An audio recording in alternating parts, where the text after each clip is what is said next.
tout un aménagement qu'on a pensé. Là, on parlait de 7 étages, mais ils ne nous permettront pas de bâtir de 7 étages dans le quartier. Mais il y a comme un plan de la ville qu'ils envisagent jusqu'à 6 étages. On va essayer de garder le plus d'arbres en les déplaçant, mais c'est sûr qu'il y a des beaux arbres. Là. Moi, je trouverais ça. Mais en même temps, ils ne nous donnent pas bien de marge de manœuvre, la SHQ, pour conserver ça. À Laval, ils nous obligent à avoir bien des places de stationnement. C'est sûr que la majorité de notre monde, il n'y a pas toutes des voitures. Je suis même pas sûr que ça va se remplir. Ça va se remplir. On va essayer, là on essayait d'envisager dans la construction des moyens de sauver le plus possible des espaces verts. Là. C'est faisable. Hein? C'est faisable. C'est faisable. À Montréal, c'est sûr que ça serait très facile, là. Mais ici, c'est sûr que ça va être plus compliqué, mais on va arranger de quoi.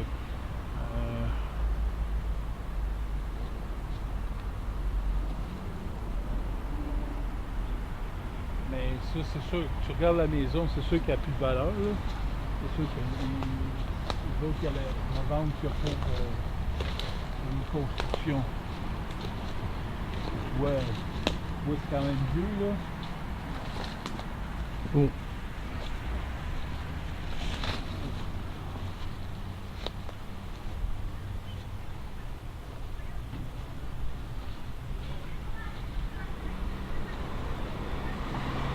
On va essayer de garder au moins ces arbres-là en avant, puis le plus possible de côté. Le gros, je pense que ça va être plate, là. En tout cas, moi, c'est sûr que... Moi, je suis un gars qui aime bien la verdure. Mais sauf que si tu fais un toit vert ou des affaires de même, c'est bien cher. Puis là, il faut penser à viabiliser, puis il faut penser plus aux services qu'on va offrir à nos membres que les aspects écologiques. Là. Mais moi, c'est une manière de manager l'aspect écologique et les services aux membres, parce que c'est sûr que quand tu as bien des arbres autour, c'est le fun. Là. C'est quelque chose de... Ça serait ici. Là, c'est le terrain qui est envisagé. On est en entente avec le vendeur. Puis, Il demande combien? Ben, on est... Tu sais, ça, je m'entends pas trop embarquer sur cette question des prix. Là. Pour l'instant. C'est pas donné, mais c'est raisonnable avec la viabilisation qu'on voulait faire. C'est sûr que... Il n'y a rien de donné à Laval. Disons que vous avez le hockey. Ouais. Demandez-vous peut-être que le monde donne des dons s'ils veulent en donner? Habituellement, c'est pas ça. Normalement, c'est il faut soumettre comme un genre de... Ben, on fait une demande à la SHQ. Il y a une partie qui vient de la SHQ. Une autre partie doit... C'est nous autres qu'il faut faire un plan financier et puis montrer qu'on va être capable de générer des revenus.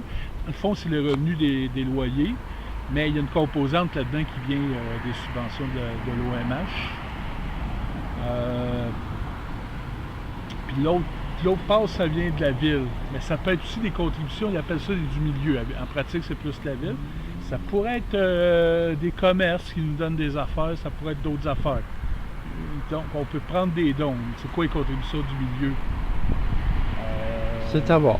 Oui, mais il y a aussi des contributions en service parce que nous, ça va être un OBNL d'habitation pour des gens qui ont eu des problèmes de santé mentale ou qui ont des besoins de services en santé mentale.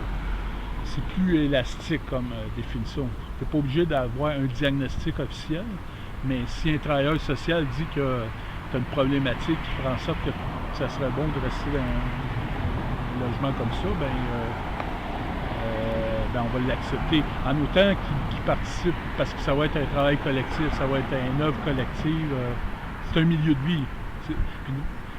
En principe, le logement social, c'est supposé créer des milieux de vie pour les personnes qui y restent. C'est pas juste pour sauver de l'argent. On s'organise collectivement, puis il va y avoir des espaces pour des cuisines collectives. Je pense qu'ils vont organiser comme des groupes d'achat pour aller chercher de la bouffe. On parlait de jardinage sur le toit. On essaie d'aménager le plus possible des espaces verts, là, malgré la petitesse du terrain. Puis, en même temps, ça va être quelque chose qui va être bâti en hauteur. Là, maintenant, ils nous permettent de bâtir dans ce coin-ci avec... il va y avoir un plan là, de la ville. Ils vont nous permettre jusqu'à 6 étages de hauteur. Combien de logements en tout? On avait soumis on avait demandé pour 40 logements à 7 étages, mais en pratique, je pense que ça ne sera pas possible. Donc, ça va jouer entre 35 et 36. Mais c'est pas clair, il y a des négociations à faire avec la ville. Et comme on sait, ça fait au moins un bon 5 ans que toi et ton équipe vous êtes sur le dossier. Bien, il y a une ouverture à la ville. Tu sais, je suis pas, ça a pris 5 ans. C'est une ouverture qui est politique, tu sais, avec le maire et tout ça. Et quand tu vas avec, mettons, l'administration puis tout ça, ils ont comme des règles d'urbanisme puis des affaires, puis ils sont bien stiffs parce qu'ils ne veulent pas ouvrir la porte à un promoteur privé qui voudrait faire quelque chose de même parce qu'il va dire, ben là, mais il me semble qu'ils devraient mettre leur pied à terre et dire, écoute, c'est pour du logement social. Tu sais, c'est eux autres, c'est les maudits promoteurs privés qui font augmenter les prix en faisant de la spéculation immobilière. Nous autres, on se retrouve avec ça. C'est sûr qu'on a de la difficulté à trouver du terrain qui n'est pas cher. Puis de toute manière, puis là, il n'y a pas de fonds qui est dédié pour l'achat d'immeubles. Oui, il y en a un qui existe, mais le problème de ce fonds-là, il est géré par le Fonds de solidarité de la FTQ, c'est qu'il faut que tu aies une réservation d'unités avant. Si la SHQ ne te réserve pas les unités, bien, le fonds ne te prêtera pas d'argent. Sauf que le problème concret, nous autres, là, quand on veut avoir du logement, du terrain, bien, c'est avant. Moi, à un moment donné, je suis allé voir un gars, il y avait un terrain plus au nord, là. Lui, il demandait plus que 750 000, peut-être 800 000. Et là, je l'avais dit à la fin de discussion, je dis, si j'avais 100 000 cash, tu me vendrais-tu le terrain? Il dit, ah, là, ça serait une autre affaire. Parce que là, il faut qu'il attende que la SHQ y autorise. La SHQ peut prendre bien son temps. Il faut qu'il y ait... la ville, ben, il y a des règles à respecter, il y a du zonage, il y a ci, il y a ça. Là, il y a bien des aspects qui jouent pour nous autres. Là. Le zonage serait correct, tout ça. Il y a bien des aspects qui sont contrôlés. Il y a peut-être juste la question du terrain, la grandeur du terrain, puis la densité qui peut-être peut poser un petit peu d'affaires. Comme pour le stationnement. Oui, le stationnement, il nous demande une place, à peu près une place par unité. Mettons, si tu as 40 logements, mais il demande 40 places de stationnement. Ça n'a qu'une tête, là. Ça ne sert pas à grand-chose. Est-ce qu'ils seraient prêts à faire... aller à l'encontre un peu de leur règlement? Mais il me semble que ça devrait être ça aussi. Je veux dire, ils parlent du transport en commun. Mais pourquoi qu'ils ne vont pas dans ce sens-là? Je veux dire, nous autres, ça va être surtout du monde qui vont utiliser le transport en commun, puis qui vont aussi... aussi, on va faire comme un genre de service de taxi populaire, des autos collectives. On essaie de baisser le nombre de voitures, là, puis on le sait, quand on a un char, là, la moitié du temps, des fois, on pourrait s'en passer, puis on pourrait utiliser les transports en commun, surtout ceux qui restent à Montréal, mais je pense qu'à Laval, on peut faire ça aussi. Je veux dire, le char, quand tu n'as pas de job, tu ne l'utilises pas tout le temps, là. En tout cas. Mais ça, là-dessus, il y a du bagage là, avec la ville, effectivement. Mais c'est pas eux autres qui sont les plus hostiles. Le problème actuellement, c'est vraiment, en tout cas, peut-être le provincial, quand ils ont réduit de 3000 à 1500 le nombre d'unités de logement social, c'est sûr que ça a lancé le message à SHQ, ben regarde, on doit être plus sévère de 50%. Ils ont baissé de 50%, tu sais. Mais en même temps, nous autres, c'est quand même une priorité parce que ça va être une clientèle de gens qui sont à risque itinérante, qui ont des problèmes de santé mentale, ou qui en ont eu en tout cas, mais qui sont à risque pareil, puis qui ont des besoins. Et ça va être une priorité. Fait que ça joue pour nous autres. Il y a bien des cartes qui jouent pour nous autres, mais il n'y a rien de garanti encore à 100%. Mais les choses avancent mieux que dans le passé. Mais vous allez avoir la réponse à peu près quand? Mais là, ça appartient à SHQ. Il faut qu'ils nous font une réserve. Il faut qu'ils disent, ben, on vous réserve. Ça a été fait quand, la demande? Au printemps, là, en avril, je crois, quelque chose de même. Et on dit approximativement que ça peut prendre à peu près combien de temps de leur part? Ben, eux autres, ils analysent, là, on est l'été. C'est ça. En voulant dire qu'on ne sait pas, on va le savoir à un moment donné. Normalement, on devrait avoir une réponse d'ici la fin 2016.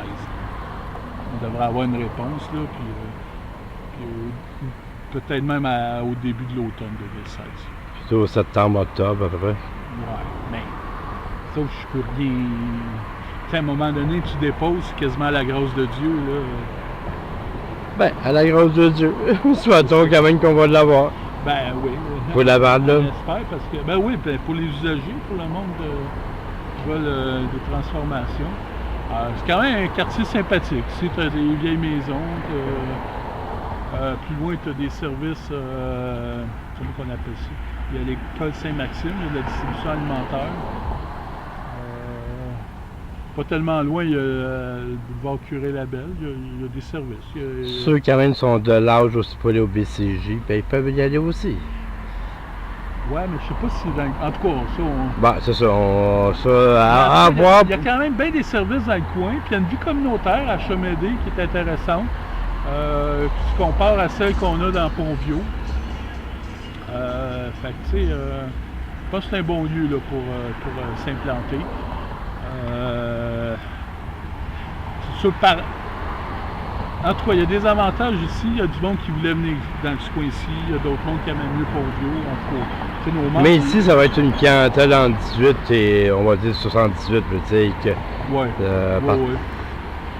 C'est sûr qu'il y a des résidences aussi pour les personnes plus âgées, là, mais il y en a qui existent, mais nous autres, ça va être ouvert. Là.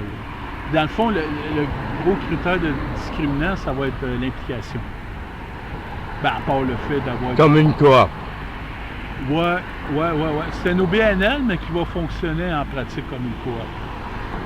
Puis avec beaucoup, comme un genre de groupe d'entraide collectif, là, beaucoup d'entraide entre les voisins, un vrai milieu de vie. C'est ce que le monde veut ici. C'est vraiment leur projet. Là. C'est pas sorti de ma tête. Là. C'est le monde ce qu'ils veulent. Puis, ils ont plein d'idées, là, puis ils vont dans ce sens-là. Puis,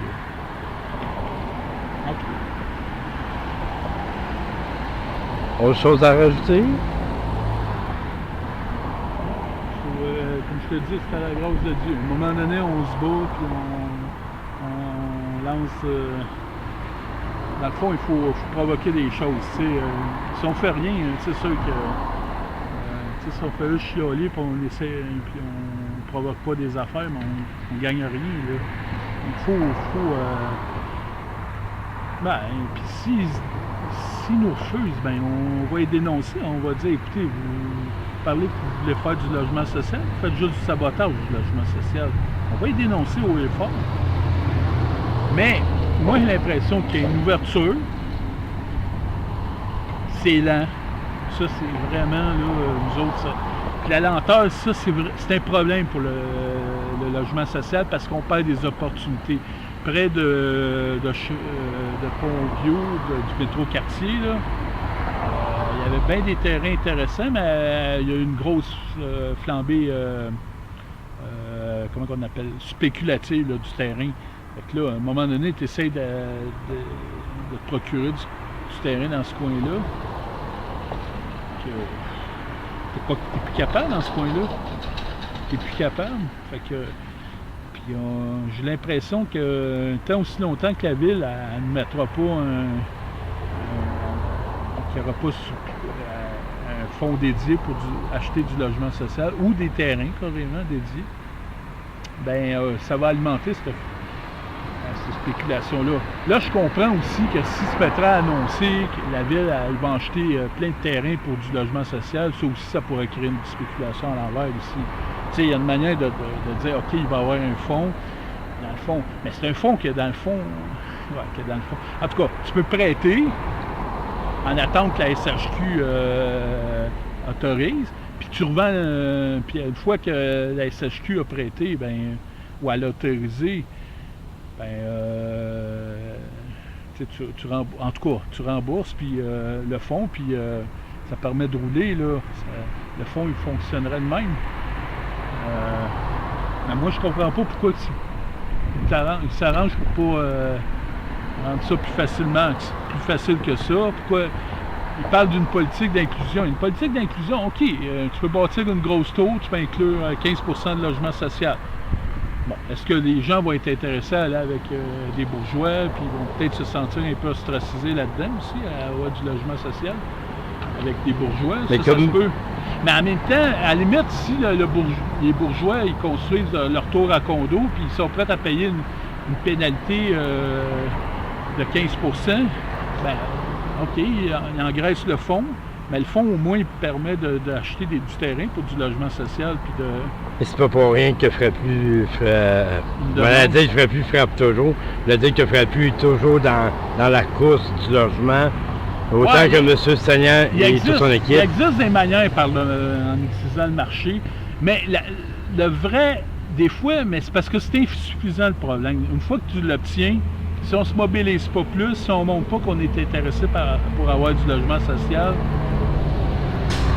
c'est sûr que le gouvernement, il en profite. Il dit « Ah, ben là, il n'y a pas d'intérêt, puis tout ça. Puis c'est vrai que dans certaines régions, le logement social, ça marche moins bien. Mais les règles de la SHQ, ils n'aident pas bien. Je veux dire, là, dans certaines régions, si le terrain il est assez cher, puis si tu peux acheter un condo pas tellement plus cher que le loyer que tu vas payer dans une coop d'habitation, c'est sûr que ça décourage les jeunes familles avec des revenus moyens à aller dans des coops d'habitation. C'était moins le cas dans les années 70 ou quelque chose, 80. Tu sais, il y a peut-être lieu que la SHQ repense ou qu'on repense carrément les programmes pour la construction du logement social. Mais en même temps, bon, là, on a le programme Accès Logis, on est pris avec. Ouais, il risque d'être coupé aussi. Il risque d'être coupé. Tu sais, c'est un régime qui n'est pas bien satisfaisant, mais on est pris pour le défendre.